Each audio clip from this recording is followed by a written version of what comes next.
Hey everyone, welcome back to another deep dive. Today we're tackling something pretty cool, migrating virtual machines from Hyper-V over to Proxmox. Yeah, this should be fun. Now, I know Well, that might sound a little bit technical, but stick with us. It's way more interesting than you might think. We're going to be uncovering some clever tricks and some really powerful tools that can make this whole process a lot smoother than you might expect. it's a pretty good time to be diving into this too. Proxmox is open source, and it's really making waves in the virtualization world. It's becoming a serious contender against those big commercial platforms like Hyper-V. So before we get lost in the migration maze, can we take a step back? Like, what exactly is Proxmox? And why are so many people making the switch from Hyper-V? Yeah. So think of Proxmox like this really versatile toolbox for building and managing your own little virtual world. One of the biggest things that draws people to it is that it's open source. That means it's free to use, and you've got the freedom to customize it however you want. Plus, it can handle pretty much anything you throw at it. Virtual machines, containers, those high availability clusters that make sure your systems stay up and running even if something goes wrong. Sounds like having ultimate control over your virtual environment, but without having to spend a ton of money. But let's be real for a sec. Migrations, they can be a little intimidating, right? Especially when you're jumping between different platforms like this.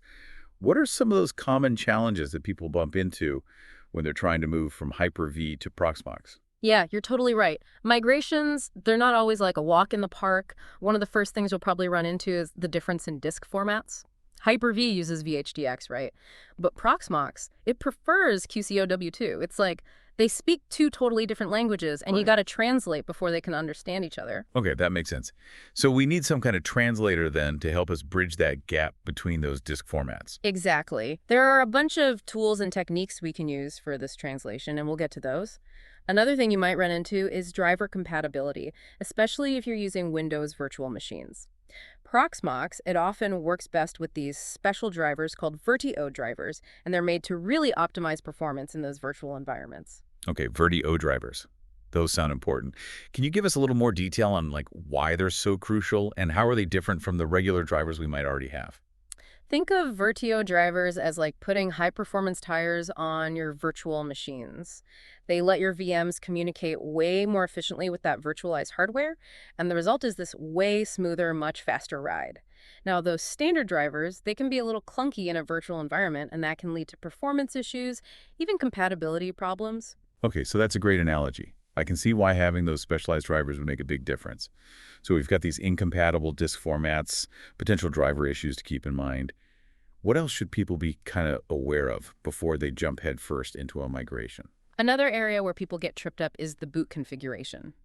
Hyper-V and Proxmox, they both handle how a virtual machine starts up differently. One common thing that can cause problems is the difference between UEFI and cBIOS. They're both types of firmware, and they basically control how the VM boots up. Okay, UEFI and cBIOS, I got to be honest, those terms are a bit fuzzy for me. Could you break it down a little bit more and explain why they matter so much for this migration?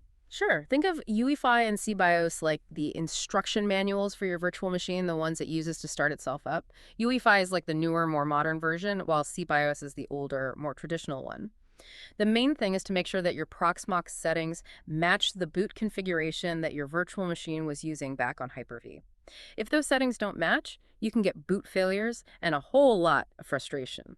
Okay, so it's like making sure we're using the right language and the right instruction manual to get those virtual machines up and running without a hitch. Got it. But before we get too lost in all the technical stuff, I'm curious about the actual migration process. Like, what are some of the different ways people can actually move those VMs from Hyper-V over to Proxmox? Okay, that's where the fun part starts. There's actually several different ways to do the migration, each with their own, pluses and minuses. It's like having this toolbox full of different tools, each perfect for a specific job. You've got your command line conversions for the tech-savvy folks, and then there are these user-friendly GUI tools if you prefer a more visual approach. Mhm. And then there are even more advanced techniques like bare metal restores and disk imaging. A toolbox full of migration tools. I like the sound of that. But I got to say, I'm already feeling a bit overwhelmed by all those options. Can we maybe start with something a little bit simpler, like those command line conversions you mentioned? Definitely.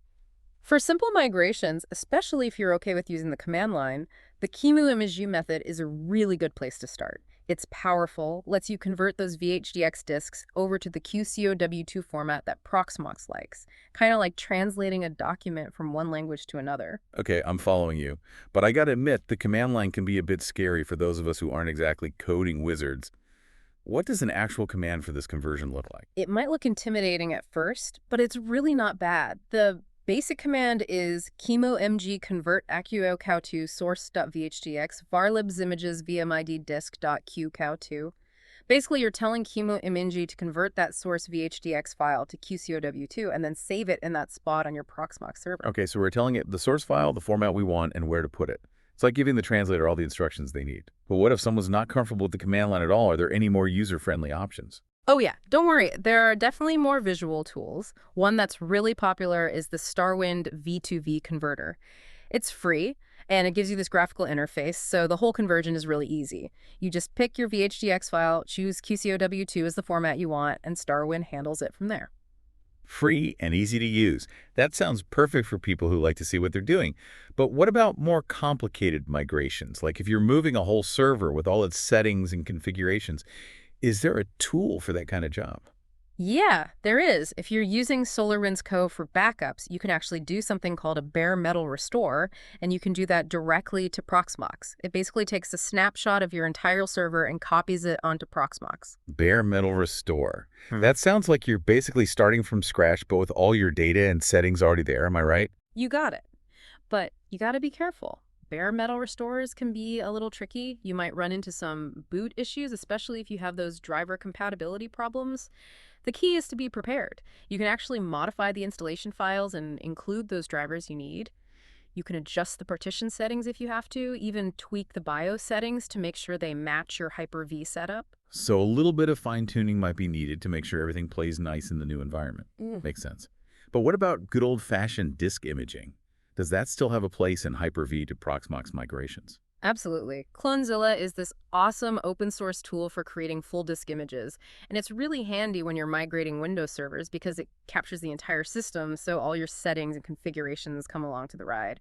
Basically, you make an image of your VM on Hyper-V, transfer it over to your Proxmox environment, and then use Clonezilla to restore it. So Clonezilla is kind of like the reliable workhorse for making sure nothing gets left behind. Makes sense. Yeah. But I'm curious, does Proxmox itself have any built-in tools for importing virtual machines? Oh yeah, you're right. Proxmox does have its own import tools, and they can make the whole process even easier, especially if your VM disk is already in a compatible format like qcow2 or RAW. You just put the disk image in the right place on your Proxmox server, and then use the web interface to create a new VM and attach that imported disk. Oh, that sounds super convenient. Yeah. So we have all these different migration methods, from command line conversions to these user-friendly GUI tools to those built-in Proxmox wizards.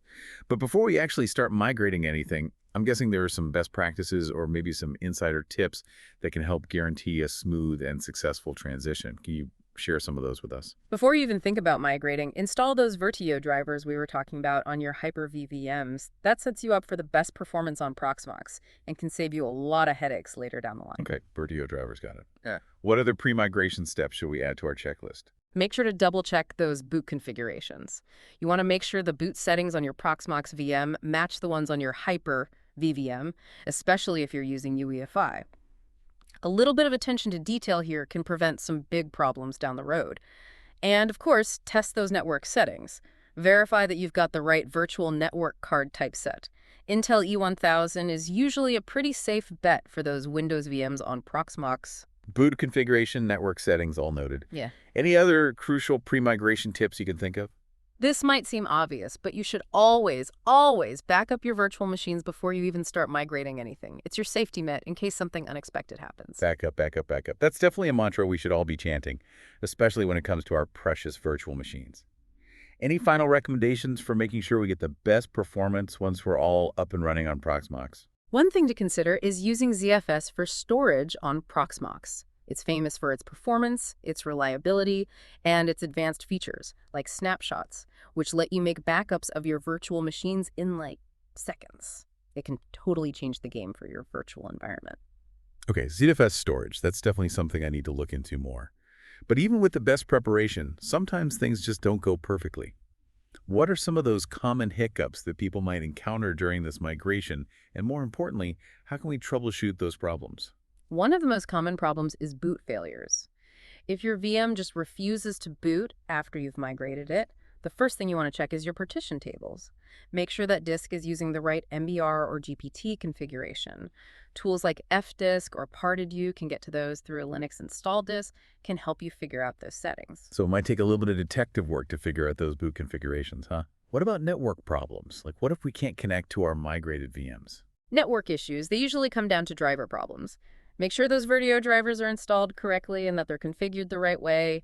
You might also need to experiment with a few different network card types in Proxmox to find the one that works best with your setup. Driver issues, network card settings. Got it. And lastly, what about performance problems? What if those migrated VMs just feel a little sluggish on Proxmox? If performance is an issue, those Vertio drivers, again, they're your best friend. Make sure they're installed and that they're working correctly. You should also check your storage configurations. qemu-img or raw format on ZFS storage, those are usually the best choices for getting the best performance on Proxmox. So it all comes back to the fundamentals. Exa- Drivers, storage, and paying attention to the details. Exactly. Understanding those key things will help you troubleshoot any problems you run into and make sure you're getting the most out of your Proxmox environment. Wow, this has been incredibly insightful.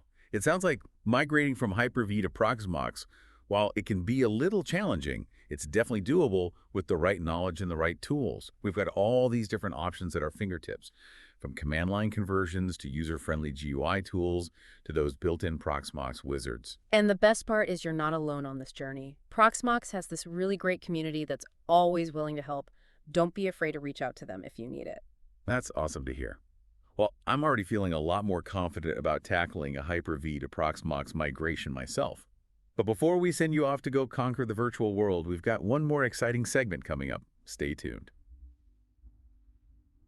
Welcome back, everyone. Now, before the break, we talked about all these really cool tools and techniques for migrating from Hyper-V to Proxmox. But I think it's time to make it a little more real. Like, what does this whole migration journey actually look like in practice? Okay, so let's say you have, I don't know, a simple Windows 10 virtual machine running on Hyper-V, and you want to get it over to Proxmox. In that case, converting that disk image, either using qemu-img or the StarWind V2V Converter, that's probably going to be your best bet. It's a pretty straightforward process, no crazy technical stuff required. You convert that VHDX disk to QCOW2, create that new virtual machine in Proxmox, attach the disk, and boom, you're done. So for a basic Windows 10 VM, we can stick with those simple conversion methods. But what about something a little bit more complex, like a Windows server running Active Directory? Does that change things up? Things definitely get, a little trickier with those complex setups. For a Windows server running Active Directory, you really want to make sure you don't lose any of those critical configurations and settings. In that case, you might want to think about using Clonezilla to create that full disk image. So Clonezilla, that's our heavy hitter. Okay, one of the biggest pitfalls is boot configurations. If your Hyper-V virtual machine is using UEFI, you have to make sure your Proxmox VM is set up to use UEFI too. Mismatched boot configurations, they're a recipe for, headaches and wasted time. And like we talked about earlier, network settings can be tricky. Double check that the virtual network card type is right. And remember that Intel E1000, that's usually a good choice for Windows VMs on Proxmox. Boot configurations, network settings, it's all about the details. Yeah. Right. Any other words of wisdom that can help us avoid that migration mayhem? Sometimes even if you install those Vertio drivers on the Hyper-V side, you might still run into those boot issues or performance problems after you migrate. If that happens, you might want to dig a little deeper. Make sure those drivers are actually loading correctly during boot. You might even need to adjust some settings inside the VM itself to make sure those drivers are working like they should. So it's not just set it and forget. Sometimes you got to do a little detective work with those drivers, huh? What about performance problems that show up after the migration? Like everything's working, but the VM is just slow. Any quick checks we can do to track down the problem? First thing, always check those storage configurations. Make absolutely sure that your VM is using QCOW2 or raw format on ZFS. Those formats are made for Proxmox, and they can make a huge difference in how smoothly those VMs run. If you're using a different format, you might be missing out on some serious speed. Okay, storage configurations, check. Any other performance boosting tips you can share? This one's easy to overlook. Resource allocation. Make sure your VM has enough resources to do its job, like, enough CPU cores, RAM, and disk I/O. Proxmox gives you tons of control over how you allocate those resources so you can fine-tune things. If you're not giving it enough resources, no surprise if it's running in slow motion. Resource allocation. It's easy to forget that VMs need resources, just like physical machines do. But what if we've checked all those usual things, drivers, storage, resources, and our VM is still having a rough time? What are some, more advanced troubleshooting steps we can take? If you're really stuck, you might want to dive into those Proxmox logs. They're like a detailed diary of everything happening on your system. They can give you clues you won't find anywhere else. Look for any errors about storage, networking, resource usage, and look at those timestamps to see if anything lines up with when the VM started acting up. It's like connecting the dots. Proxmox logs, the virtual detective's best friend. But those logs can be a little cryptic sometimes, right? Any advice on deciphering them? Focus on those patterns and those error messages. Are you seeing a bunch of disk I/O errors around the same time your VM started acting up? Could be a sign of a storage problem. Or maybe there are a bunch of network connection attempts that are failing. Might be a network configuration problem. Just got to connect the dots. A little pattern recognition goes a long way, huh? But before we get lost in those logs, let's switch gears and talk about something that can be a bit confusing, especially for folks who are new to Proxmox networking. We've talked about NIC types and settings, but what are some overall best practices for making sure we have smooth and reliable network connections for those migrated VMs? One of the golden rules of networking, especially in these virtual environments, is keep it simple. Avoid overcomplicating things, especially with those virtual networks and VLANs. The more complex it is, the more things can go wrong. Keep it simple, keep it clean. Good advice for life in general, really. But what about those driver issues again?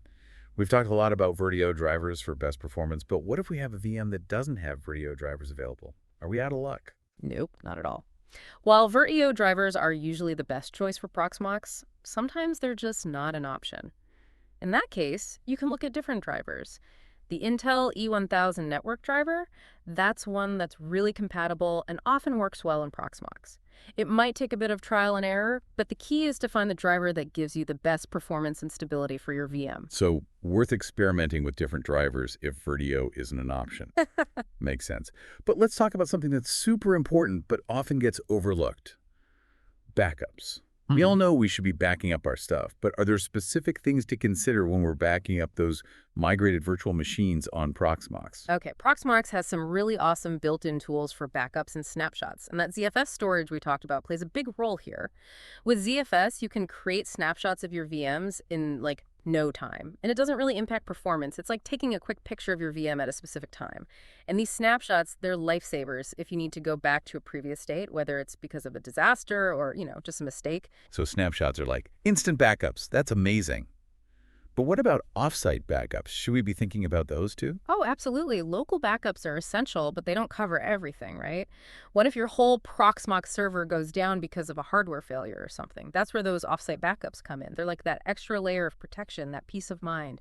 You can use Proxmox's backup tools to send copies of your VMs to a remote server or even to a cloud storage provider. So offsite backups, multiple layers of protection, always a good idea. But before we get too carried away with backup strategies, let's talk about something that can be a little confusing, especially for people who are new to Proxmox. Permissions and access control. How do we make sure that only the right people can access our virtual machines? Proxmox has a really strong permission system, so you can control exactly who can do what. You can create users, groups, and roles with very specific permissions, so you can make sure everyone only has access to what they need. It's like having a bouncer at the door, making sure only the VIPs get in. A virtual bouncer, I like that. But with all those users and groups and roles, it can get complicated pretty fast. Any tips on managing all that effectively? Documentation is key. Keep track of your user accounts, the groups, the roles, and their permissions. It'll help you stay organized, and it'll be a lifesaver if you need to troubleshoot access issues or do a security audit. Think of it like having a seating chart for your virtual party. Documentation, the unsung hero of IT. But before we drown in a sea of spreadsheets, let's move on to something I'm always interested in. Performance tuning. We've covered those general optimization tips, but are there any Proxmox-specific tricks we can use to squeeze even more performance out of our VMs? One place you can often find those hidden performance gems is in CPU tuning.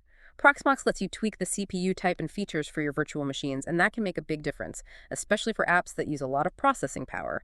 You can even play around with those scheduler settings to see what works best. Okay, CPU tuning, scheduler settings, this sounds pretty advanced. Any simpler tweaks that we can do without needing a PhD in computer science? Definitely. One simple thing you can try is CPU pass-through. You can do that for VMs that need a lot of performance. It lets the VM use the host CPU directly, which can give you a nice performance boost for certain applications. It's like giving those power-hungry VMs a direct line to the good stuff. But before we get too carried away with performance, I want to talk about something that can be a worry for people using open source platforms. Support. If we have a problem with Proxmox, who do we call? Is it just crossing our fingers and hoping for the best? That's a question that comes up a lot. The cool thing about open source is the community support. Proxmox has a great active community forum where you can find answers to almost anything. And if you need something more personal, there are tons of blogs, tutorials, and even companies that offer Proxmox support. So it's like this whole network of Proxmox experts and fans who are ready to help. That's pretty reassuring. But let's get back to the practical side for a minute. We've been talking about migrating single VMs, but what about larger scale migrations? What if we have to move a ton of VMs from Hyper-V to Proxmox? Does that get really messy? For those big migrations, it's usually best to take it one step at a time. Instead of trying to move everything at once, break it up into smaller, more manageable chunks. You can group your VMs by what they do or how important they are.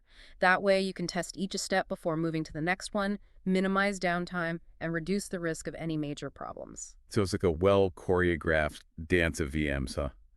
But what about actually transferring those VM files? We talked about converting disk images using Clonezilla, but what's the best way to move those big VM files from Hyper-V over to Proxmox?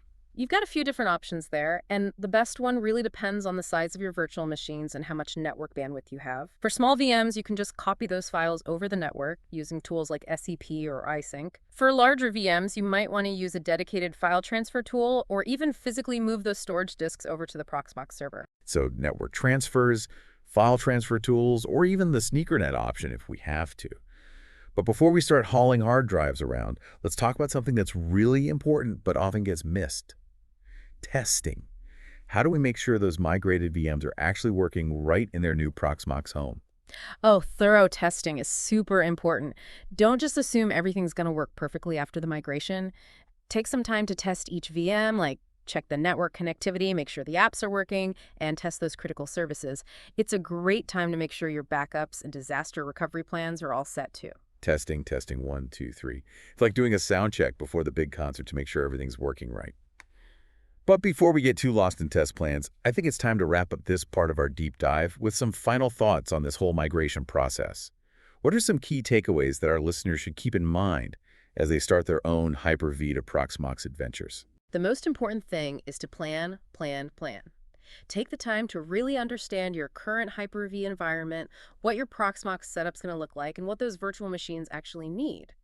Pick the right migration method for your situation and make sure you write down each step of the process. A well-planned migration is a smooth migration. Planning and documentation, the foundation of any good IT project. Any other parting words of wisdom for our virtual explorers? Don't be afraid to experiment and learn as you go. Proxmox is a really powerful and flexible platform, and there's always something new to discover. Embrace the whole open source spirit, and don't be shy about asking that amazing Proxmox community for help and advice. The journey's just as important as the destination. Experiment, learn, embrace the community. Love it. Well, this has been incredibly informative. We've covered a lot, from the basics of migration to those advanced troubleshooting and performance tuning techniques. But before we send you off to conquer that virtual world, we have one more exciting segment coming up. Stay tuned. Welcome back to our deep dive into migrating from Hyper-V to Proxmox. We've covered a ton of technical stuff, but there's one big question you haven't really tackled yet, and I bet it's on a lot of our listeners' minds. You mean the cost, right? Exactly. Switching platforms, it can be a big investment, especially for businesses. So let's break it down. Is Proxmox really as budget-friendly as everyone says it is? Well, that's the million-dollar question, isn't it? And the answer is, like most things, it depends. The good news is Proxmox itself is open source, so you don't have to pay for those expensive licenses like you might with some of those other virtualization platforms. That's a big win right off the bat. Okay, free software, that's a great start. But what about those hidden costs? You know, like the hardware you need to run Proxmox, ongoing support, the time it takes to learn a new platform. That can all add up pretty quickly. Yeah, you're right. Those are all valid concerns. When it comes to hardware, Proxmox is pretty flexible. It can run on a wide range of hardware, from those basic servers to those really high-end enterprise-grade machines. You don't need to go all out and buy the most expensive stuff to get started. So you could repurpose some existing hardware or maybe start small and scale up as you need to. That's great for people who are watching your budget. But what about support? We talked about that amazing Proxmox community and all those online resources, but sometimes businesses need that dedicated hand-holding kind of support. Is that an option for Proxmox? Absolutely. The community support's awesome for general questions and troubleshooting, but there are companies out there that specialize in, professional Proxmox support. If you have those mission-critical systems, that extra peace of mind can be worth it. Okay, so support's there if we need it. But how about that learning curve? Switching to a new platform always takes time and effort, and IT teams are already stretched thin. Yeah, the learning curve is definitely something to think about. Proxmox is powerful, but it does have its own way of doing things. But the good news is there are tons of resources out there to help you learn. There are tutorials, guides, even video walkthroughs online. And that Proxmox community is really helpful and welcoming to new folks. So a little time and effort, we can get those teams up to speed on Proxmox. Got it. Now I want to look ahead a little bit. What's coming up for Proxmox? What can we get excited about in the coming months and years? Proxmox is always evolving, which is what makes it so exciting. One thing that's really interesting is how it's integrating with those newer technologies like containers and Kubernetes. Proxmox already supports containers, but that integration is getting even better all the time. It opens up all sorts of possibilities for, deploying and managing applications in a way that's really flexible and scalable. Containers, Kubernetes, it sounds like Proxmox is staying ahead of the curve and embracing all those trends that are changing the tech world. But what about specific features? Anything new and cool in the works that our listeners should be looking out for? There's always something new happening with Proxmox. One thing that's really cool is the improved support for high availability clusters. Proxmox has always been good at this, but the latest improvements make it even easier to set up and manage those clusters. That's really important for businesses that need to make sure their critical applications stay up and running, even if a server crashes. High availability, reliability, peace of mind. That's what every IT admin wants to hear. But let's not forget about those end users. Any improvements coming for them? Anything that will make their lives a little bit easier or help them be more productive? The Proxmox team is always working on that web interface, making it better and easier to use. Usability and accessibility, those are top priorities. They want to make Proxmox as intuitive as possible, even for people who aren't, tech experts. A user-friendly interface, everybody wins with that. But before we wrap up this look into the future, I want to get a little bit philosophical here. We've talked about the technical stuff, the costs, what's coming next. But what about the big picture? Yeah. How do you see Proxmox fitting into this whole evolution of virtualization and cloud computing? I think Proxmox is a big part of what some people call the democratization of virtualization. It makes these really powerful tools accessible to everybody, not just those big companies. It lets businesses of all sizes, even individuals, build and manage their own virtual infrastructures. This shift towards open source and community-driven solutions, it's a real game changer. It's driving innovation and challenging those big proprietary vendors. Democratization of virtualization, that's a powerful idea. It's really cool to see how Proxmox is shaking things up and giving users more control. But let's give our listeners some practical advice. If someone's thinking about making the jump from Hyper-V to Proxmox, what would you tell them? What are the big things to think about before they take the plunge? First, don't be afraid to just try it out. Proxmox is easy to install. You can spin up a test environment, play with the features, and see if it's a good fit for you. Second, think about what kind of support you need. If you need that 24/7, always-on support, make sure you factor that in. And lastly, think about the big picture. Where do you see your infrastructure going in the future? Do you need a solution that's flexible, scalable, and affordable? A solution that can grow and change as you do? If so, Proxmox might be the perfect choice for you. Try it out. Think about support and have a long-term vision. Great advice. Well, I think we've covered just about everything when it comes to migrating from Hyper-V to Proxmox. We've talked about why you might want to do it, how to do it, and even what the future holds. But more importantly, I hope we've given you the knowledge and the confidence to give it a try yourself. Absolutely. And remember, the journey doesn't end with the migration. Proxmox is constantly evolving, and that fantastic community is always there to help you out. Keep exploring, keep learning, and keep pushing the limits of what you can do with your virtual infrastructure. Explore, learn, push the limits. That's the spirit. A huge thank you to our expert for all that amazing information and insight. And to our listeners, thanks for joining us on this deep dive. We hope you learned a ton and that you're feeling inspired to take your virtualization skills to the next level. Until next time, happy migrating.